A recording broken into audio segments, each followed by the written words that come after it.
Olá, seres iluminados, aqui é Na Carvalho do canal Sabedoria do Eu Sou e essa semana trazemos para vocês um material do Dr. Joseph Murphy. Realize seu desejo. Vamos lá? O desejo é o poder por trás de toda ação. Não conseguiríamos levantar a mão nem andar se não tivéssemos o desejo ou a ânsia de nos mover. O desejo é a dádiva de Deus. Como disse Browning, este é tu, Deus, que dás. Este sou eu, que recebo.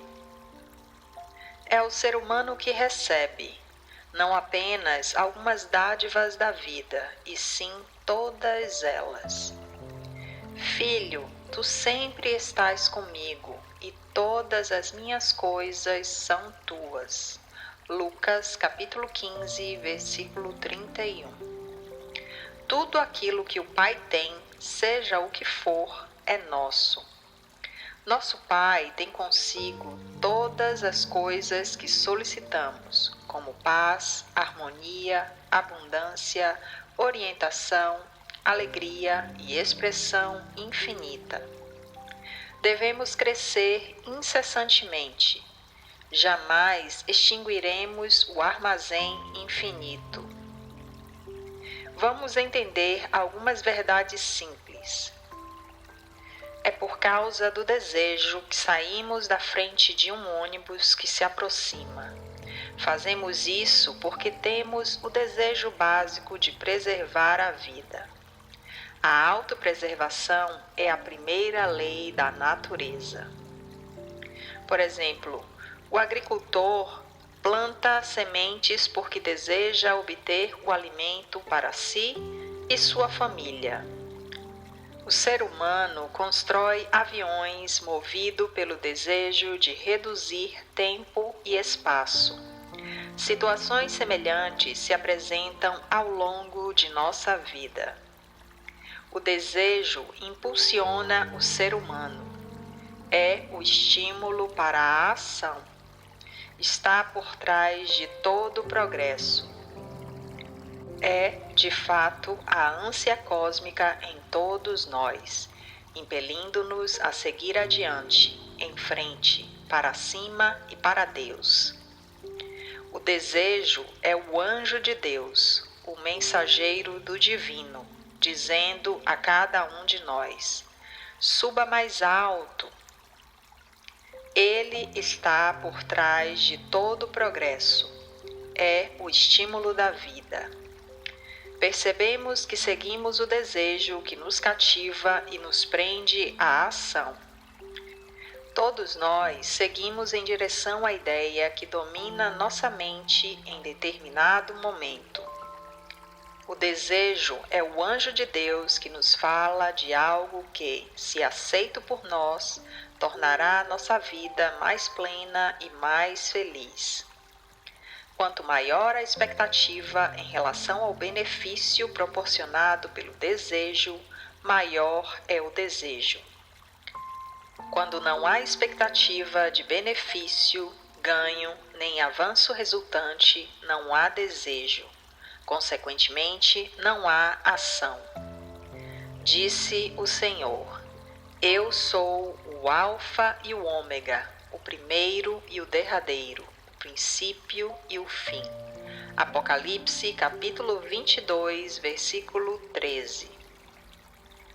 O ideal que murmura em nosso coração é o Alfa. Para que se transforme em ômega, devemos incorporar o sentimento de que ele é o nosso agora e viver com isso em mente. Fracassar na realização do desejo por um longo período resulta em frustração e infelicidade. Conversei com muitas pessoas em diferentes cidades e a queixa mais frequente foi que, durante anos, elas tentaram alcançar determinado ideal ou posição na vida e, infelizmente, falharam. Não sabiam que o desejo de ser, fazer e ter era a voz mansa e serena de Deus que lhes falava. E bastava que dissessem: sim, Pai, aceito isto e creio nisto, e depois seguissem pela vida sabendo que está feito. Como exemplo, tome a semente que absorve da terra tudo de que precisa, como água e substâncias químicas, e depois que emerge do solo, extrai dos raios do sol, por meio da fotossíntese, a luz e os elementos necessários para formar uma substância complexa chamada clorofila. Ela tem também a inteligência interior para criar os mais complexos componentes químicos em sua casca e em suas folhas, algo que está além do conhecimento humano. De modo similar, quando o ser humano age como a semente e sabe que todas as coisas necessárias para o desabrochar do seu ideal lhe serão concedidas, ele atrai para si tudo de que precisa para concluir a realização deste sonho. Por exemplo, amigos, capital, apresentações, ideias, etc. Todos os homens, mulheres e crianças que nos ajudam na estrada da vida são servos da lei que colocamos em ação em nosso interior. Porque os meus pensamentos não são os vossos pensamentos, nem os vossos caminhos os meus caminhos. Isaías capítulo 55, versículo 8. Essa inteligência infinita que acionamos quando oramos corretamente inspira nos outros as ações, as palavras e os movimentos necessários para nos auxiliar no grande desabrochar do nosso ideal ou na grande dramatização da nossa vida. É bobagem acusar ou culpar outras pessoas, pois devemos entender que elas são testemunhas que nos dizem quem somos. O que está fora é o reflexo do que está dentro. Se houver discórdia interior, haverá discórdia exterior. Se nos concentrarmos em carência e limitação, outros poderão vir e comprovar nossa carência. Conheci uma mulher em Londres que teve a bolsa roubada 3 vezes por um ladrão no metrô da cidade, e ela era uma pessoa rica. A explicação para isso é que a mulher estava vivendo com medo de que lhe levassem a bolsa, e isso era realmente uma expectativa. O que mais temo me acontece. O humor, o sentimento ou a convicção com que caminhamos determina os movimentos e as ações dos outros em relação a nós. Todas as coisas que pedirdes orando, crede, receber e tê-las-ei. Marcos capítulo 11, versículo 24. A expressão todas as coisas nessa citação significa qualquer coisa que você deseje. Ela é completamente abrangente. Não há condições estabelecidas. Você não precisa ser alguém que frequenta a igreja. Não tem que pertencer a um credo específico nem fazer nenhum sacrifício. Deus não se regozija nos sacrifícios do ser humano. Não por força nem por violência, mas sim pelo meu espírito. Zacarias capítulo 4, versículo 6. O único requisito é acreditar que você já tem o que quer ou que já é o ser humano que deseja ser. Crer significa viver no estado de ser isso, o que corresponde a uma completa aceitação mental em que não há mais nenhuma dúvida nem pergunta em nossa mente. Esse é o estado de consciência chamado convicção. O único pré-requisito é acreditar que recebemos. Depois acontece a manifestação do nosso ideal. Crescemos por meio do desejo. É ele que nos empurra para frente, pois é a ânsia cósmica. Devemos entender que somos canais divinos, individualizações da consciência de Deus. O desejo que persevera em seu coração, que murmura baixinho e que talvez esteja lá há meses apresentando-se a você, é a voz de Deus dizendo-lhe que suba mais alto, que se levante e brilhe. Talvez você tenha olhado ao seu redor e dito a si mesmo: que chance tenho? Maria consegue, mas eu não. Quem sabe algum dia? Isto é apenas um pensamento ilusório. Muitas dessas expressões lhe ocorrem. Lembre-se de que isso são os 5 sentidos e a lógica mundana discutindo com seu self superior.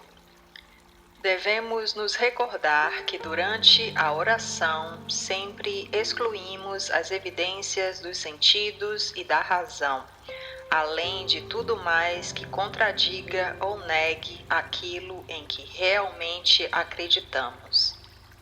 Depois, como Jesus nos orienta, nos interiorizamos, fechamos a porta e rezamos ao Pai em segredo.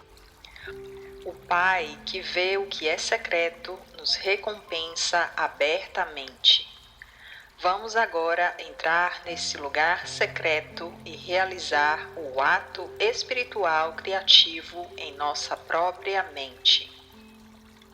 Sente-se em uma poltrona, relaxe e esvazie a mente. Pratique a técnica da nova escola de cura de Nancy, entrando em um estado meditativo, de sonolência, em que todo esforço é reduzido ao mínimo. Por exemplo, se você deseja ser um cantor, imagine-se diante de um microfone. Agora, o microfone está à sua frente e você vê a plateia imaginária. Você é o ator. Ajo como se já fosse e serei. Sinta-se na situação. Está cantando agora em sua imaginação. Envolva-se na alegria desse ato. Sinta a emoção da realização. Continue a fazer isso em sua imaginação, até que comece a sentir que é algo natural. Depois vá dormir. Se você tiver sido bem-sucedido em plantar o desejo na mente subconsciente, terá uma grande sensação de paz e satisfação ao acordar. Algo interessante acontecerá. Você não terá mais desejo de orar pelo que quer, porque isso já estará estabelecido na consciência. Esse fato ocorre porque o ato criativo terá sido concluído e você estará descansando. Após uma prece verdadeira, depois de alcançar a convicção interior, paira sobre você um sentimento de paz interior, calma e certeza que lhe diz: está tudo bem. Na Bíblia, isso é chamado de sabá, ou período de quietude ou descanso. É o intervalo que transcorre entre a compreensão subjetiva do desejo e sua manifestação. A forma de manifestação é desconhecida para você. Esse é o segredo do subjetivo. quão inescrutáveis são os seus caminhos. Romanos capítulo 11, versículo 33. A resposta ou a manifestação surge como um ladrão à noite. Sabemos que um ladrão aparece quando menos esperamos. Há sempre um elemento surpresa. Talvez ele chegue quando estivermos dormindo profundamente. Se nos sentarmos e aguardarmos pelo intruso, ele não virá. Do mesmo modo, devemos prosseguir com nossos afazeres diários, e quando menos imaginarmos, a resposta surgirá. Agora você está em paz, está, pode-se dizer, pleno. Não precisa ajudar a inteligência infinita, pois ela é onipotente. Seria uma tolice tentar adicionar poder ao poder. O problema com muitas pessoas é este. Quando rezam, elas ficam tensas, ansiosas e impacientes. Dizem: "Fico imaginando quando acontecerá." Outras perguntam: "Por que não aconteceu ainda?" Se perguntamos por quê, significa que estamos ansiosos e que nos falta fé. Quando sabemos que algo é verdadeiro, não questionamos nossa prece. Portanto, vamos nos lembrar de que, toda vez que nos perguntamos por quê, ou fazemos essa indagação a alguém, isso mostra que ainda não alcançamos a convicção interior. Quando possuímos algo em nível consciente, não o buscamos, nós o temos. Outro ponto que desejo destacar é: quando um estudante pergunta "como isso acontecerá?", ele revela falta de fé e de convicção. Por exemplo, se estou agora em Los Angeles, não pergunto "como chegarei lá?", pois já estou lá. Da mesma forma, quando nosso ideal está fixado na consciência, não ficamos imaginando "como chegarei lá?", uma vez que já estamos lá. Você está onde sua consciência está, para que onde eu estiver, estejais vós também. João, capítulo 14, versículo 3. Gratidão por ter nos acompanhado até aqui. Lembrem-se sempre, nós somos incríveis. Namastê.